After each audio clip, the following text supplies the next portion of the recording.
I do know a lot of people who work jobs they hate. Yeah. And then they lock themselves in heart. with, you know, oh, we're going to go up in the boat that I just bought. And then we're going to tow that boat with the truck I just bought. Yeah. And then when we are done boating and trucking, we're going to come home to the house we can't afford. Yeah.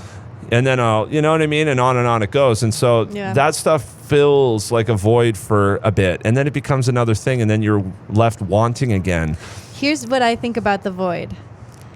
Because everyone, there is this kind of pit where you feel like your instinct is to fill it with things, right? Oh, yeah.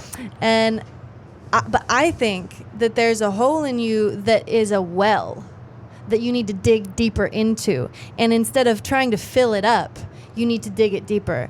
So when you do try and fill it up, once you start to realize that you need to dig in, you have to dig past all those things you threw in there.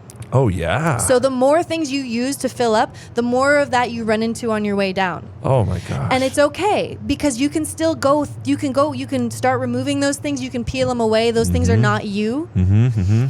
But it does make it harder. The more things you use to try and fill up, the more things you run into when you do realize that it is a well that you need to tap and dig down into. Yeah, because like really at the sense, like there's a core to that well, right? Yeah. And somewhere down there, it's just a spring. Yeah, of and there's joy. something down there. But yeah, if you keep just stuffing things in that, how can you see it anymore? You have it's to dig cluttered. past those. Yeah, all of it. Anything you've ever used to try and fill up that void, you will run into.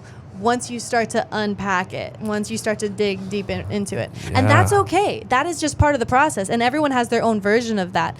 And that's why one of the things for me is like I tend to do things. If I notice I'm afraid of something, if I'm scared or if there's fear or any of that language comes up, like, oh, you know, I'm just kind of afraid that I won't have enough money or I'm afraid that I didn't prepare enough or whatever it is.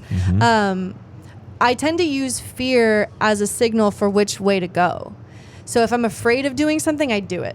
Wow. If I find that I'm afraid something might happen, I follow that thread and I go, where did that come from? When did I start to be afraid of this? Is this thing something I should be afraid of? Is this what if I played a show and it was really terrible? You know? Well, how about this? Go play a terrible show. See what happens. You might learn a lot. You might, because you've been avoiding it, there's lessons in there for you. And so that's just something, I don't know when I started doing that. I was looking back through old journals and it was at least like 5 years ago when I started talking to myself about doing things intentionally that are scary, doing things that I was afraid of. Wow. Yeah.